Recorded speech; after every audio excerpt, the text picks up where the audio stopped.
Good morning. Welcome back to the ABCA Convention.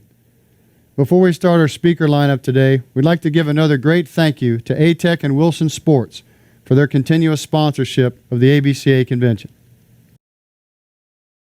John McCormack has spent his entire collegiate coaching career at Florida Atlantic University, where he completed his 12th season as head coach and 30th overall in 2020.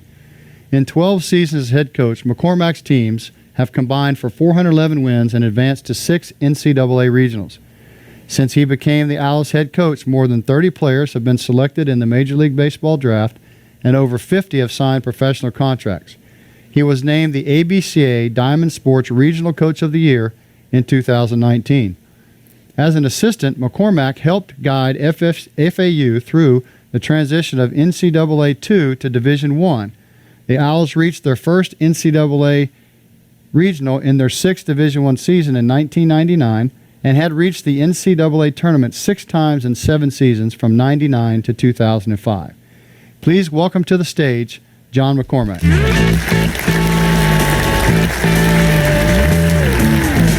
Hello, how we doing? Thanks for tuning in today. My name is John McCormack. I'm the head baseball coach at Florida Atlantic. I want to talk to you about coaching the bases. All too often in coaching nowadays, we've gone so much to spin rates and launch angles and other things, and we got to get back on the bases and help our guys, right? Running the bases is not easy. They're not as good as they used to be at doing it, so we're going to help them out. And I'm going to hopefully give you some tips to help the coaches, help the players. First of all, good base runners do not need base coaches. We've all heard that saying, and it's totally true. You watched Mookie Betts in the World Series, and he was phenomenal. But we don't have that luxury, so we got to get out there and help them. So today, we're going to talk about preparing to coach the bases. We're going to talk about coaching first base, coaching third base. Don't become a spectator, which is a moniker you're going to see throughout this presentation. And I'll tell you a quick story. When I first started coaching years and years ago, I was the first base coach, and there was a play at the plate, and I spent the whole time watching to see if our guy was safe or out. I had nothing to do with it. I didn't send him home. I didn't do anything. And he was safe, and I was excited, and then I turned around, and the batter runner that I was responsible for gets thrown out at second base. And I come off the field, and I know I can feel it. My boss says something to me, and the game gets over. We win, so he kind of lets it go a little bit. I leave the dugout, and there's my second boss, my father. Don't become a spectator. How many times we tell you not to become a spectator? It's the same thing we tell our players. Don't become spectators of the game. Get involved. Pitcher gives up a hit, stands on the mound. He's a spectator. So that's the same thing I'm telling you guys. Don't become a spectator, and then we'll wrap some things up at the end. We're going to prepare to coach third base, coach the bases. All too often do we think that you just grab a helmet and a stopwatch and you run out there and do it. No, we got to prepare to do it. And the first way we're going to do that is by scrimmages. When you guys enter squad or scrimmage, you've got to get on the bases and you've got to get out there and coach.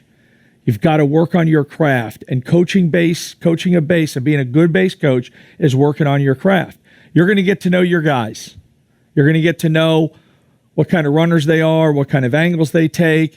Then, more importantly, they're going to get to know you. They're going to get to know your mannerisms, your voice, your style.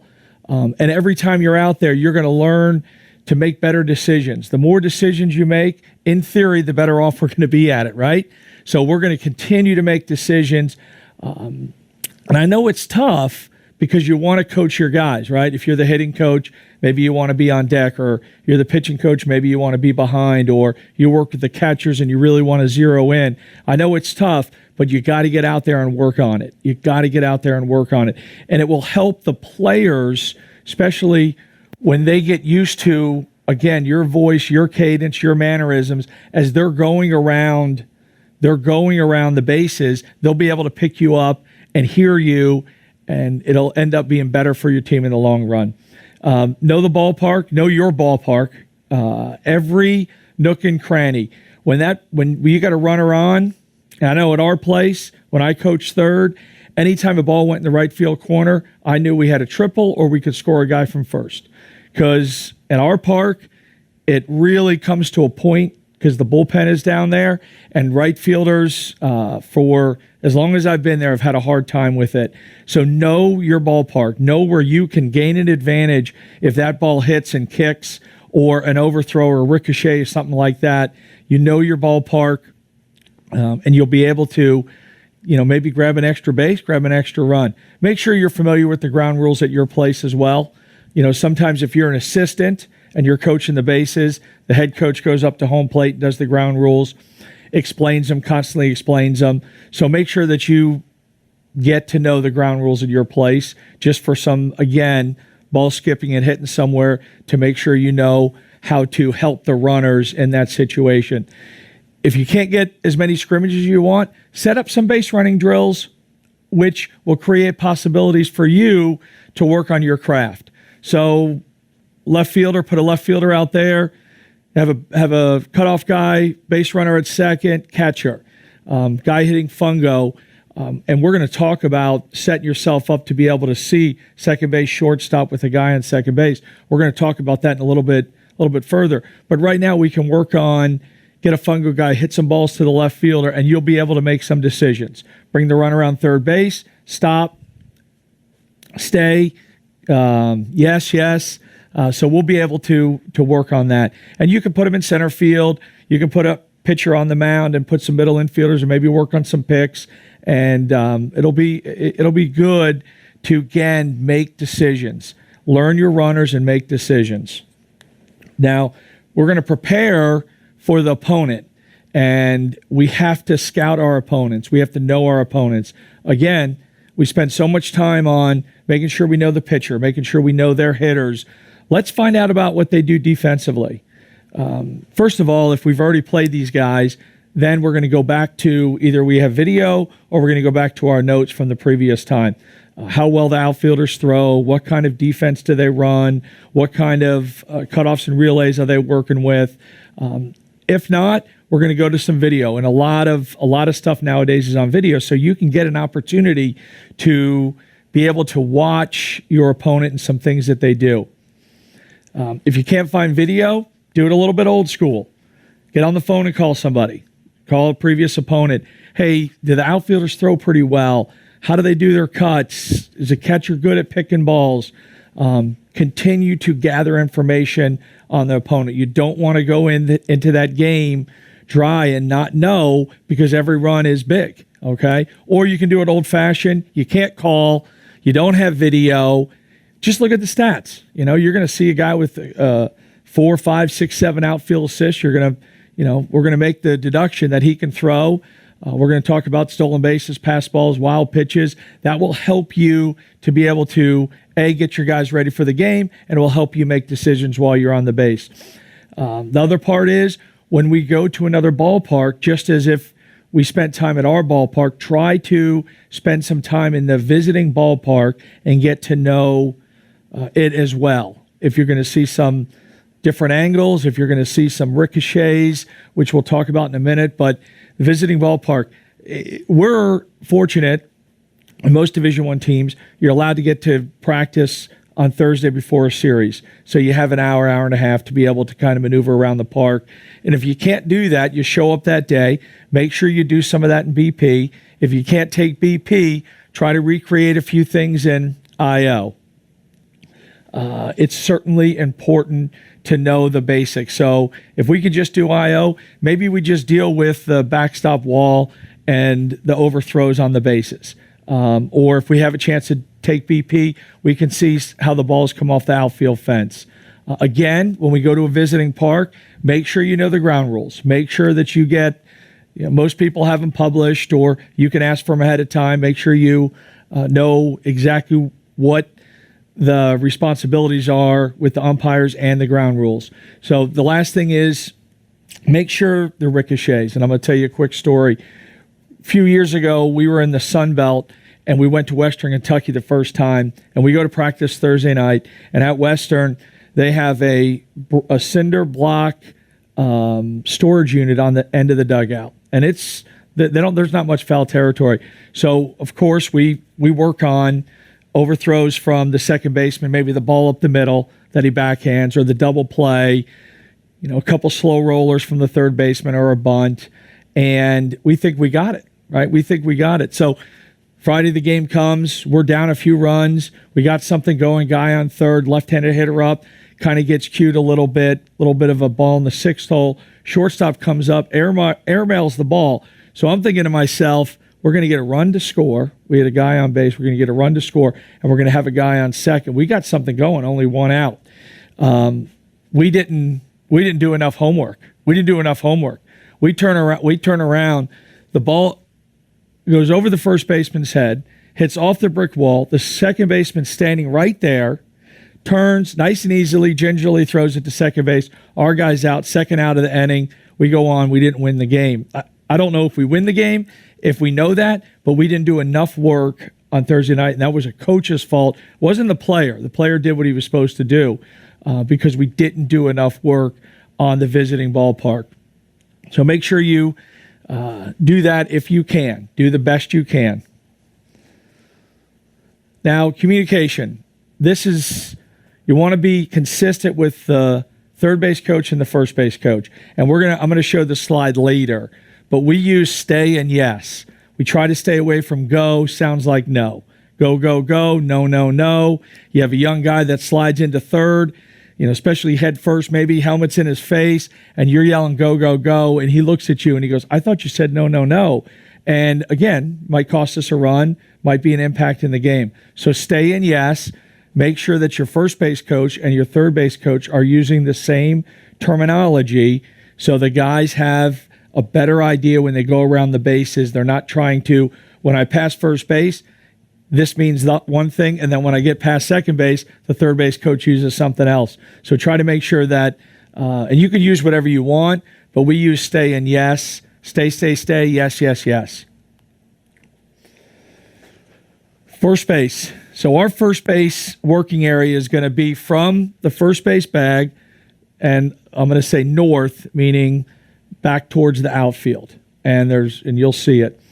But we're going to move around that shaded area in the slide to create good sight lines for our runners, to make sure they have an idea of they can hear us, they can see us, and also we get a good idea of what the defense is doing.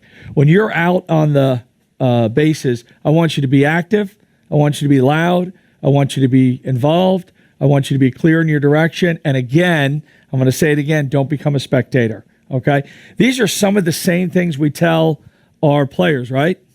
Be active, be loud, communicate. Make sure that you guys are talking about what's going to happen. So that's the same thing I want the coaches to do. So we're at first base. You're going to grab your helmet and stopwatch, and let's get started. This first slide is when you get out there and there's no base runner, your job is to gather information on the pitcher, catcher, and defensive positioning. Now, there's a little asterisk here. I know we're talking about trying to get an edge, and I don't want to say sign stealing, but we're trying to get an edge if we can pick something up. It's part of baseball. I don't want it to turn into that we're anybody's a bad guy, but this is part of baseball, right? You get out there to first base and you want to catalog and log information, right? Does he show grips? Where does he set on the rubber? Does he have a tell in his motion? Does he give something away? Can I see the catcher? Is there anything that I can pick up that I can relay to our guys? Or it doesn't have to be relay. It could be at the end of the inning, I go in and I talk to the other coaches. And of course, you probably have some players working on trying to get some information too on the opposing pitcher catcher. If there's a way we can put the pieces of the puzzle together, but that's your first job before you get a base runner to first base, is to make sure that you are trying to pick something up to help your offense.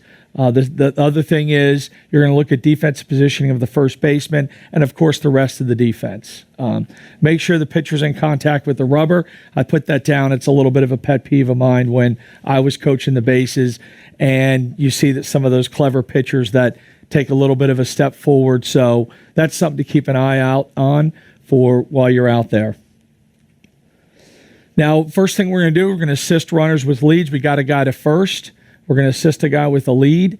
Lead size is based off pitcher's move and runner's quickness.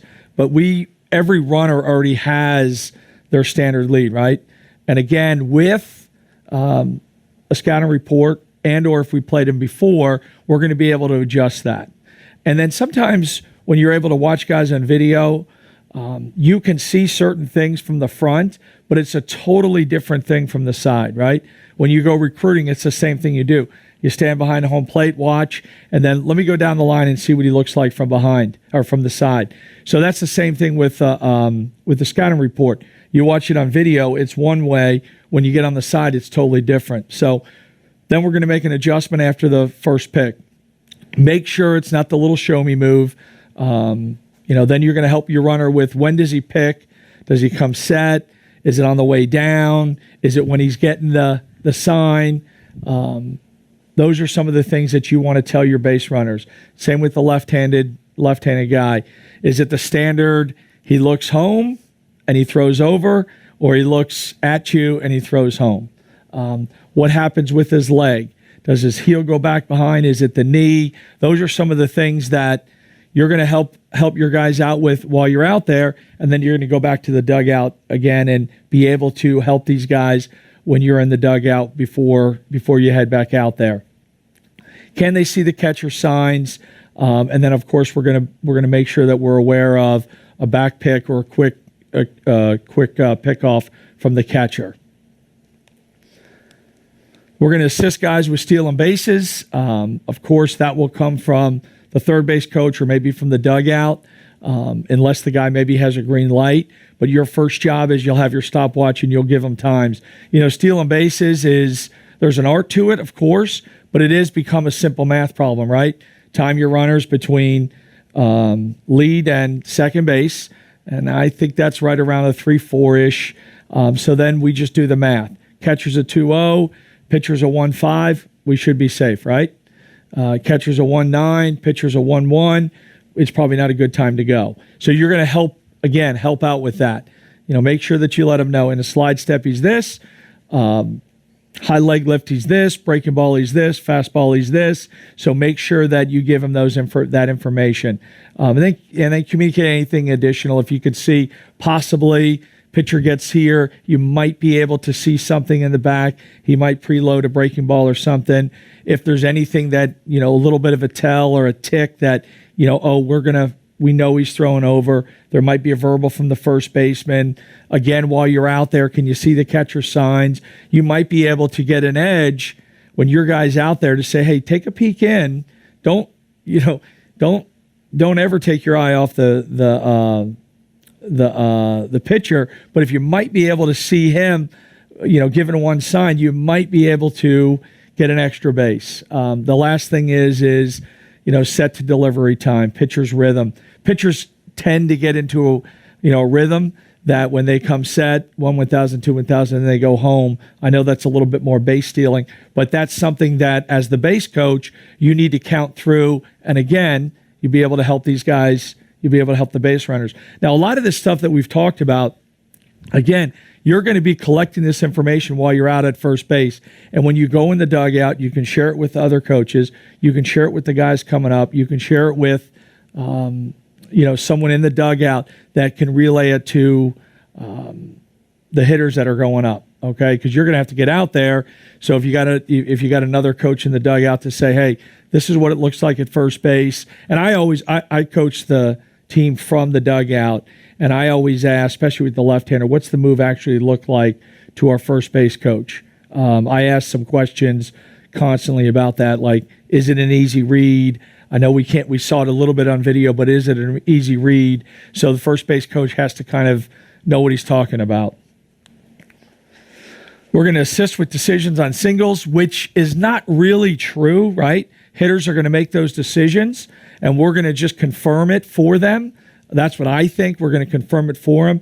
They're going to make that decision out of the box, right? Did they get out of the box good, and are they running hard? Did they get out of the box good? Are they running hard? So we're going to continue to make that recommendation, like yes, yes, yes, yes, or stay. He didn't get out of the box good, or he kind of jogged it a little bit and then realized there's a possibility for the double, and you have a little bit more information, and then you can, again, say stay, and you get him back to the base. You're going to have some information already, defensive info and outfielders, how well they charge the ball, how well they throw, and you're going to be able to know that to help them. Again, have the runner get out of the box. Is the runner running hard? You're going to encourage him to get to second, or you're going to shut it down. With a runner on second base, the batter runner, you have to let him know where the second baseman is if they're coming in for a back pick. So we got a guy, a runner on second, we single up the middle, guy comes around to score, first baseman's in for the cut. We got to make sure that the second baseman's not coming in behind, right? And then with 2 outs, I know we do it, some people don't. With 2 outs, you want that guy to continue to run to second base, right? Maybe you get a quick cut and you're going to yell run down, so your guy from second base can score before the 3rd out is made. You know, especially in a closer game or later in the game and you need a run earlier in the game, you know, you might just let it play out and see what the throw looks like. But those are the things that you really want to do to help these guys out. Now, we're going to move over to third base. And the shaded area is a little bit different. We're going to be able to go north and south of the base. And the same things apply. We're going to create good sight lines. We're going to be active. We're going to be loud. We're going to be clear in our directions. We're going to be seen. And again, we're not going to become a spectator. And how you become a spectator at third base is you got a runner on, and maybe there's a triple, or you got a guy on first and second, and you send someone home. And again, everything I'm talking about, I've made the mistake. You send the guy home, and then you look to see if he's out or safe. And by that time, the runner's even on top of you, the next guy coming from first, or he stops at second, and he had a great opportunity to get to third, but we weren't there to help him out. Once you send that guy and he gets past you, you got to turn your attention to the next guy immediately. Communication. So you're going to give signs from third base. Make them clear and simple, but not too simple. Be creative. Try to keep a good rhythm when you're doing it. And practice, right? Get in a mirror and practice. Have someone video you to practice, because just like we talked about pitchers getting in rhythm, coaches get in rhythm. Coaches get in rhythm where they predetermine, hey, we're going to put on the hit and run, and I'm going to go through a certain sequence that always ends up to be a hit and run. And again, that's easy for the defense to pick up. Don't be afraid to put variations in your signs, right? And the easiest way to do it is to change the indicator based on innings or based on days. You know, Friday we use this, Saturday we might use that. You can use verbals. We were big on verbals. Whatever you come up with, if you say that out loud, the player should automatically know that means steal, that means hit and run, whatever it might be. Bunt for base hit. You can use automatics.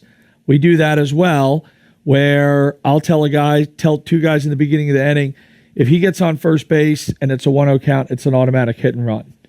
The only way we won't do that is if it's 4 balls in a row, and then we'll go that. And the last one is I put in James Bond. You can be creative and you can do things when the defense is not looking, right? So you got a guy at first base, pitch comes in, fouls off. He got his secondary. He's coming back. When he's walking back to first base and the batter, and you got to train these guys ahead of time, and the batter's out of the box, it might just be a simple thing like that where they're both looking at you before the defense gets a chance to kind of reset themselves and take a look at you.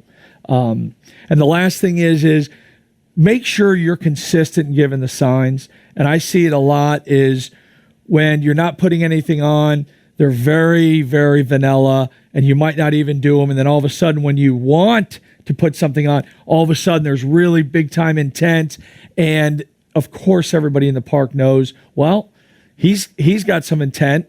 I think they're going to put something on. Let's try to thwart it somehow. Again, we're going to go back to the communication because I believe in it. Make sure you are consistent. You don't have to use these two. Just make sure that you and the first base coach are saying the same thing. Stay and yes. Again, try to stay away from go. Sounds like no. First time we're going to position ourselves is when we have a runner on second base. So as you can see by the diagram, I'm one. My mom always told me I was number one, so I'm one. And then I have really good sight lines to the second baseman. The batter runner is right there, base runner. And then, of course, I can see the shortstop. I have where I'm positioned, south of the bag, I can see everything. I got the pitcher out of my periphery.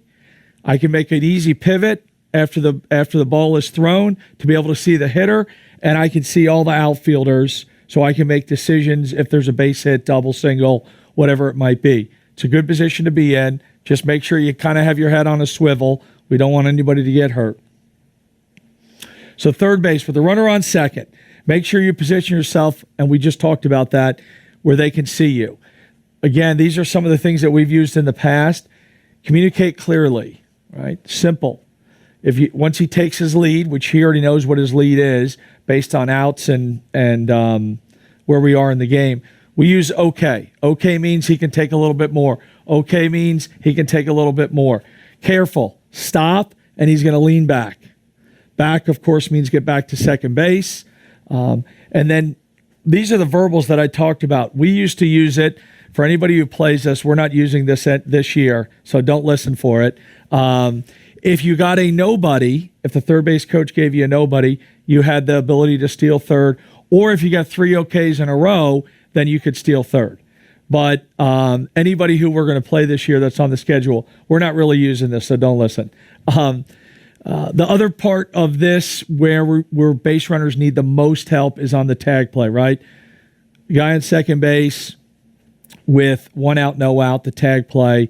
That's always confusing. You watch big league games, you watch little league games, and everything in between. It is really confusing. The best way to do it is, of course, you work on it in practice, but then you tell them ahead of time, right? So no outs, ball in the outfield, this is what we're doing, right? With no outs, we're going to get back to tag because we want to get to third with 1 out. With 1 out, we're going to go halfway and adjust. But tell them after each pitch, right? Have them give you the number of outs. Then you tell them what you're doing on any play, right? Make sure the ball gets through here. Make sure it gets by the pitcher. On the ball in the outfield, we're going to tag. With 1 out, ball in the outfield, we're going to go halfway. Make sure it gets through here. Those type of things. You can talk these guys through it as they are out there. Each pitch, because each pitch and each out, things change, and you want to remind them. When we get to third, when a runner comes into third, the terminology that we use, so we have no outs, we'll say long fly ball to center field, guy tags up, comes to third, on the base, on the base, on the base, find the baseball. And find the baseball means they have to keep their head up, and we'll help them, right? Find the baseball, the cutoff guy has it, or whatever it might be. But we want to do on the base, on the base, on the base. How many guys here, and I'll raise my hand, have the guys come in, he's maybe taking a little bit of a turnaround and maybe got back picked, right? So on the base, find the baseball. On the base, find the baseball. They have to find the baseball with your help before they can leave third base. Unless you tell them, hey, around the base, on the base, and then we're going to find the baseball, okay? Third base, runner on third base. Again, I'm going to bring up Mookie Betts again from the World Series, early in the World Series. He did an amazing job, and I'm going to give the Dodgers credit. I'm going to give Mookie Betts more credit, but he scored on a one-hopper, I think, to the first baseman with the infield in.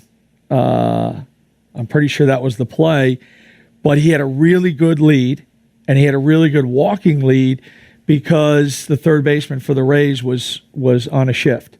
So he was able to get further down the line with the help of, I'm going to give the third base coach and the Dodgers scouting team credit that we were able to get further down the line because of that. So we're going to communicate to the runners on where the infielders are playing. Are we going on contact? Are we seeing it through? It might be a situation where infield, the corners are in. We're going to tell them, hey, corners are in. You're not going on that. Ball in the infield, ball up the middle. You're going to go. Make sure it gets by the pitcher, right? After say it's a ball. If you have to say it again, say it again. It's a strike or a foul ball. It might change, or they might come in. They might, with 2 outs, they might roll the defense in, and then you got to tell them again, hey, they rolled it in, but we're still going on. We got to see it through. We're no longer going in the middle because they've rolled the defense in. Help the guys with the walking lead, which we already talked about. Double steal, just remind the runner what keys are looking for. And then you get a sense of, the last thing is, get a sense of how the offense is run. And maybe you're the third base coach and the signs are coming from the dugout. So it's a 2-2 game in the 8th inning with 2 outs, and we're at the bottom of the order. This might be a perfect time for a double steal. It might be a perfect time for a first and third play. So when you have an opportunity, hey, remember to start thinking along. Coach likes to do this in this situation, and remember that these are the keys. So you can also use your knowledge of the game and what's going on to be able to kind of get them to pre-think some of this stuff.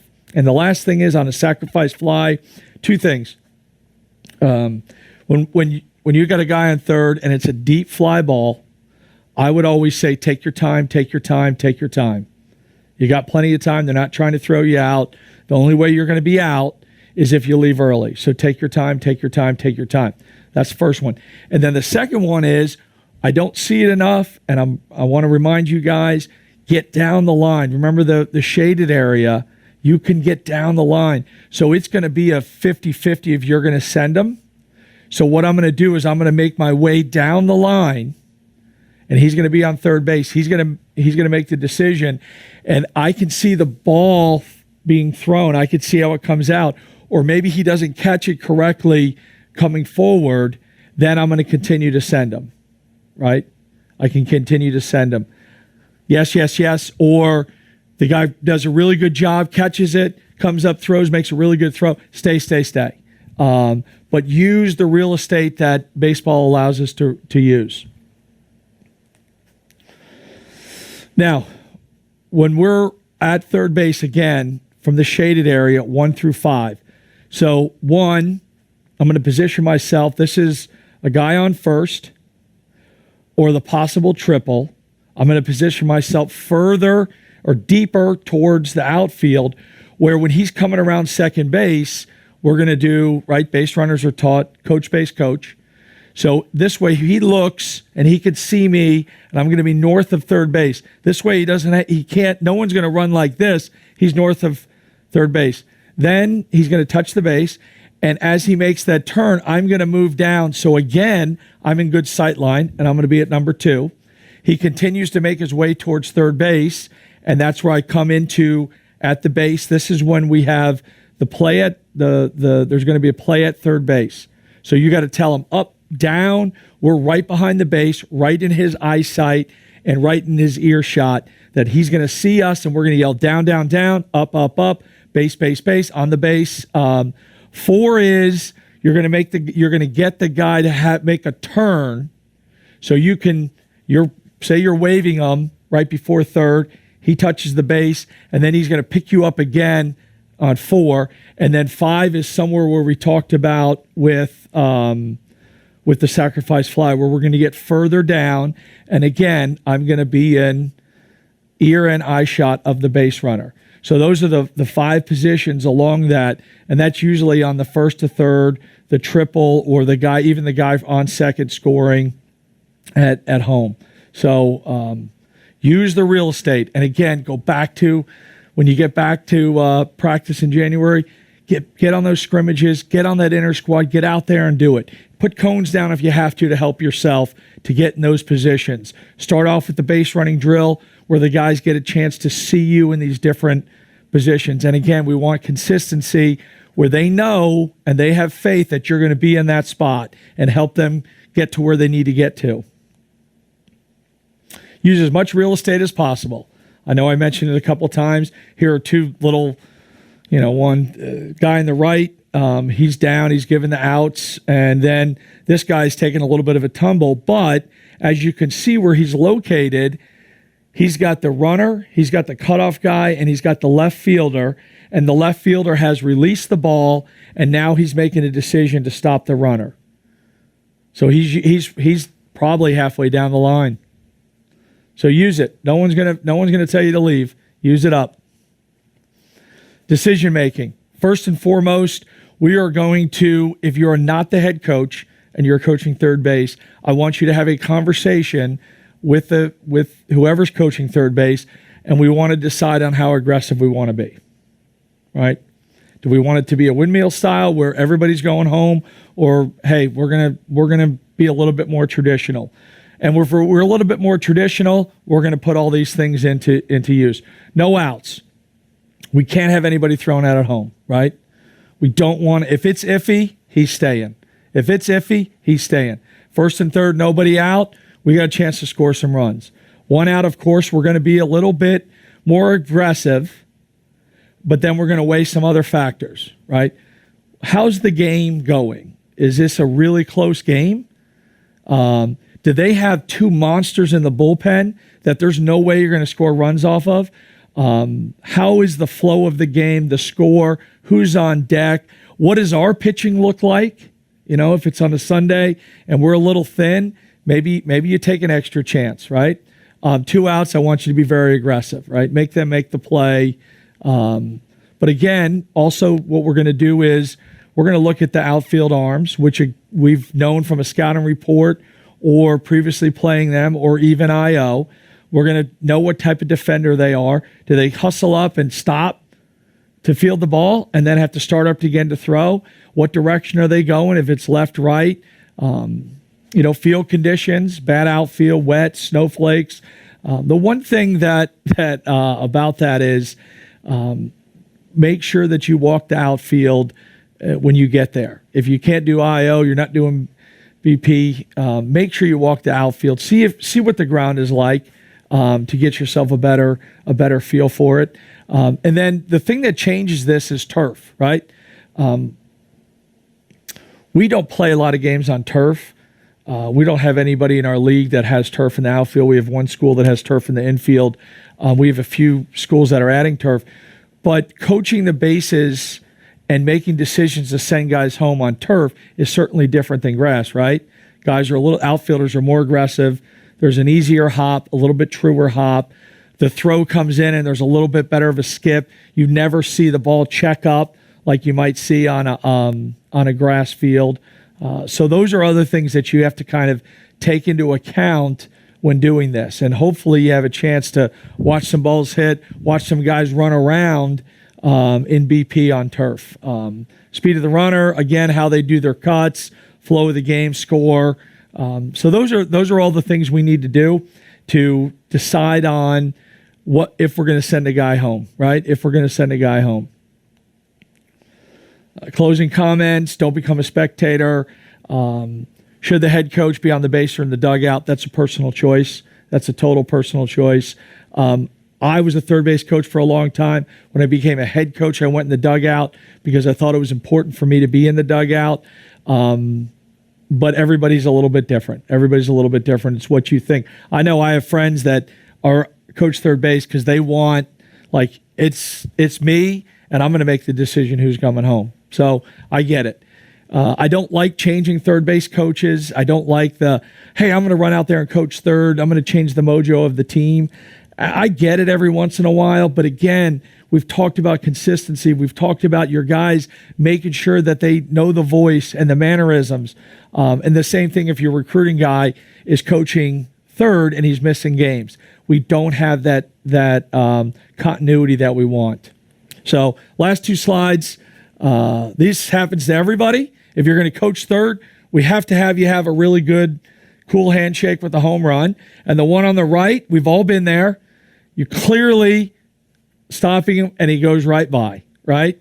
We've all been in those situations, but it's important to get the cool handshake on the home run. So that concludes my presentation. I hope you learned something. Hope you enjoyed it.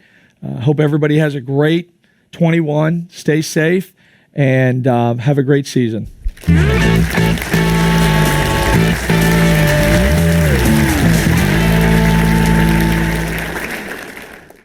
Good morning from Greensboro, North Carolina. We're here with Coach McCormack. Coach, thank you so much for being with us. Awesome presentation. Great job.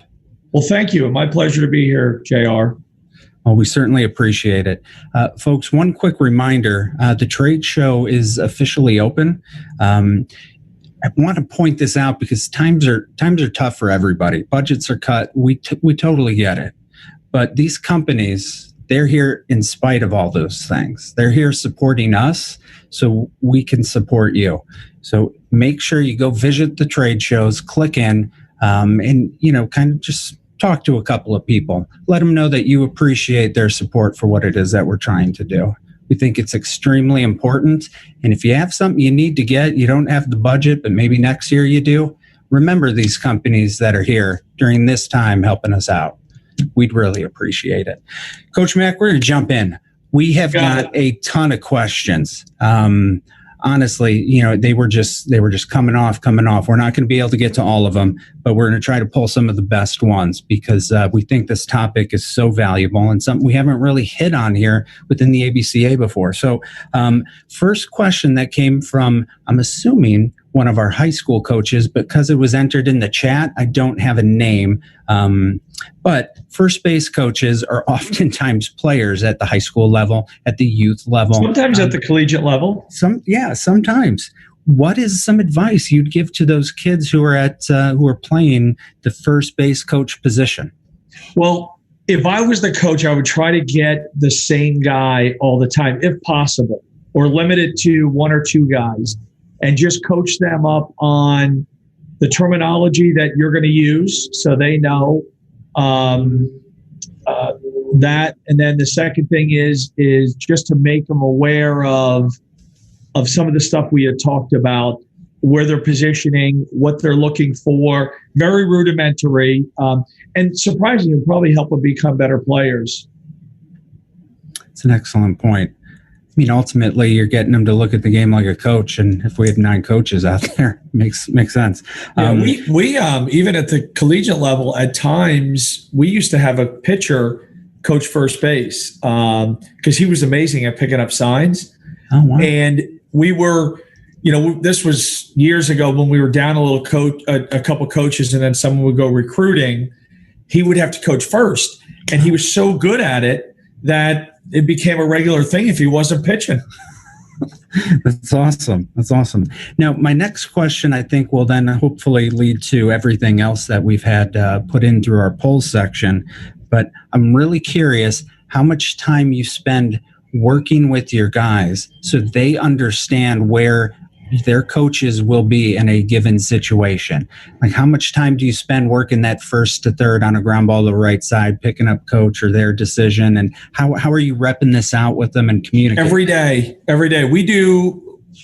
We stretch and we base run every day. And then we throw. I've always found it odd when people stretch, throw, and then they base run, for 20 minutes or, we coaches out there, stretch, base run, then throw. But we have the coaches on the bases every day, wherever we can, with the drill to make sure that the players are used to hearing and picking them up. So we try to do it every day. That's awesome. Oftentimes at practices, I've seen where the coaches are actually in the midst of instructing the base running. So you're basically saying, hey, you've got 2 guys in the coaches' boxes. They know where they're supposed to be, and you're making it game-like, it sounds like. Yes. And I know when we are talking about all levels, so if you're at a high school coach and you don't have an assistant yet, you have to do what you have to do. But you can instruct, even if you're by yourself, you can instruct and then do some live and go where you need to go. You can instruct, do a little bit of a chalkboard session if you have that ability, and then say, hey, you guys know what you have to do. I'm going to go coach it from there and see it from a different angle too. Awesome.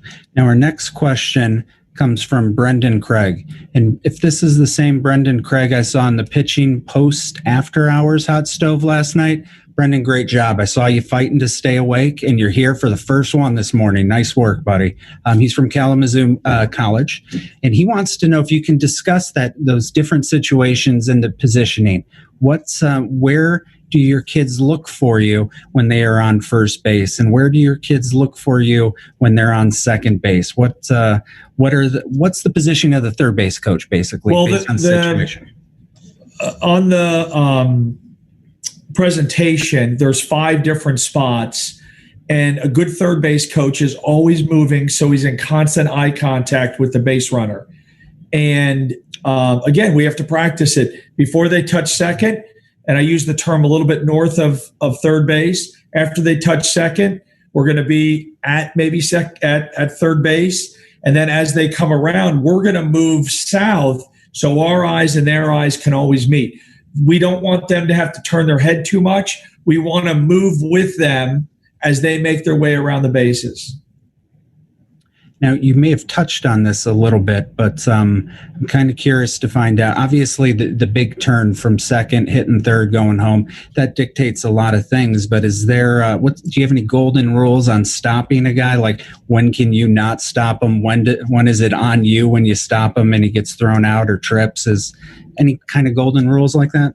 No, I don't have a golden rule. I think that you make your decision earlier rather than later. If you get 10, 12 feet down the box, and again, continue to use the coach's box going south towards home plate to give you enough time to gather information, and then you can make your decision.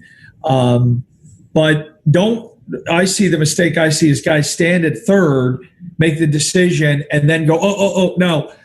Have the young man or young lady make the turn at third, and then you can still hold them up. Because remember, the coaching point should be coach base coach for the base runner. So they pick you up, they touch the base, they pick you up again, and then you could still stop them. So the further south you go towards home plate, the more time you have to see what's going on out there to make a decision. But I would say a good 10 or 12 feet. After that, they're in no man's land, and they're going to be out anyways. Even if you stop them, they're going to back throw, and you're done. So, just live with it. Everybody's gotten someone thrown out. It happens. No doubt. I think the gem in all that was the coach base go, or coach base coach. I mean, yes. I think that makes it so simple, and they understand when you're communicating that, hey, they pick you up, they hit that bag, they're coming back to you to find out. Yes. And I think that is awesome. So as a third base coach, what's you said make the decision early. And I feel like guys like you know what the read is out there in the outfield. You know the arms of the outfield. You know if your center fielder's right-handed or left-handed. So it's easy to make that decision quickly. But what are some other things that coaches need to be thinking about with the runner in scoring position? What do they need to know to make it early? Well, again, if we are able to do some homework, how well these guys throw. And like anything, what we teach the players is the same we should do as coaches. And I coach third, and I look at it like, okay, a routine ball hit to the left fielder, I'm sending them. Routine ball hit to the right fielder, I'm sending them. Routine to the center fielder, I'm not sending him because he has a cannon. For the guy on second base, I go through these all through my head before. Now, if you don't know the way the guy throws, then you're just going to have to use your instincts and make it based on how quickly the left fielder or outfielder gets to the ball opposed to your runner, right? And give yourself enough space where you can have your runner in the foreground and what they're doing in the background, and be able to put the two together quickly and make the decision. Again, you have to fight and move around and use all the real estate you can to put your eyesight in good alignment with your runner and their defender. I think that was the key point right there. So you're talking about you are manipulating where you are to stay in one frame, so where you can see that play, you can see that base runner the whole time. Awesome. Now we've got a couple other questions here. I kind of want to stay with this next one because we're talking about third base coaching stuff. Let's stay on that track. Joseph Turnock from Mishawaka Marion High School in Indiana wants to know about communication and responsibilities to help the runner at second base with his leads. Are you a guy who's always trying to push to get more, or what are your thoughts there? Yeah, I don't want to contradict myself, but I think in the presentation, we use the term okay. Okay, as long as you're saying okay, the young man can take another step, or the base runner can take another step. Careful means they stop and lean back towards the base, and of course, back means back. But I believe in constantly helping them out while they're out there. Base running is not easy, especially for young people where their initial instinct is always go. Sometimes you have to help them, kind of go through the progressions before they take off, just start running. No doubt. Do you, I hesitate to bring this up, but it's something that I experienced failure with as a young coach, is that over-aggressive runner at second base in bunt situations when we're trying to get a bunt down, get him over to third, and he doesn't understand, like, hey, man, we're leading off the pitcher. It's a definite bunt situation. Let's not be overly aggressive. They're going to backpick to keep you close here. Yeah. See the ball on the ground. See it down. And if the hitter does it correctly, then you're going to be safe at third anyways, right? Exactly. But the worst part is they shuffle off, they turn their shoulders, catcher comes up, and now you give them an easy out. So see the ball on the ground. Now, I know you touched on it a little bit on your presentation, and so I have a couple questions about tagging at thirds on fly balls and your philosophy on it. If you tell them go, it'll eliminate, or is that a bad idea? Do you let the player choose? They want you to kind of go a little deeper on the pros and cons potentially of both things. Of the terminology? Of the terminology, of the terminology and the letting the coach decide versus letting the player make the decision. And this comes from, let's see here. This comes from Guy Smith from Huntingtown High School in Maryland. Well, again, stay and go. We use. Stay and yes. We use. We don't use go because go sounds like no, especially to a young man who's running. Depending on the fans, that can get interwoven. And I'm not a huge proponent of letting the players make the decision because they don't have all the information. Young players think they're invincible and they're always going to score. And they have not taken the time to put all the pieces of the puzzle together, score the game, who's on deck, what they have in the bullpen, how well the outfielder throws. You tell your guys always to watch the other team take IO, but how many guys are really, really logging that information, to be realistic? So the decision is on us. We're coaches. I believe the decision falls on us. Awesome. And we're going to kind of switch gears here for a little bit because I think this question is something that a lot of coaches kind of need to think about, and I want your perspective on it. Should head coaches coach first base, third base, or should they be in the dugout with their team? What are your thoughts? You see it at different levels, different things. What do you think? Well, I think that it all depends on your situation, right? If you're in a collegiate setting and you have a high-level coach that can coach third, you feel good about it, and you guys are on the same wavelength, then you could be in the dugout. I chose to be in the dugout when I became a head coach, or after a couple of years after becoming a head coach, to make sure that, because we had a young coaching staff, that especially for pitching decisions, I was in the dugout. Previous to that, our head coach had coached third for a long time, when I was an assistant. And there were times during maybe the other team is making a pitching change, or they're going out and talk to where the head coach is running over, giving us directions, and then running back, or we're running over there, which I thought it kind of get lost in the translation. Now, as far as I've seen something that's, one guy told me once, he goes, I either coach first or third, depending on where our dugout is that day. So I'm always close to the players, and I can coach them up, and I can answer questions on a foul ball or whatever, during stoppage of play. I think it's a personal preference. I think that I think if you don't have someone you believe in and trust, a head coach needs to be at third base to make those decisions. Leaving an assistant out there who maybe is not prepared to coach third base, they're gonna have some people thrown out, and it's going to cause a little bit of an issue, whether it be with you or maybe with the players. So you're out there. I made this decision. I'm the head coach. I sent him home. He got thrown out. I'll wear it. Let's move on. Makes sense. Now, digging a little deeper into that, this is going to be an unconventional question, and it ties in to what we have from Joseph Turnock submitted another question about effective signs. Why does the third base coach always give signs? If most hitters are right-handed, the first base coach is already in his eyesight. He just has to turn his head. And quite frankly, the burden of offense falls on the third base coach to a certain extent in sending runners. He's already got a difficult job. Why are we giving the third base coach the responsibility to call all the signs as well? So my question is, what do you think about that? And then let's talk about some sign systems that work for you.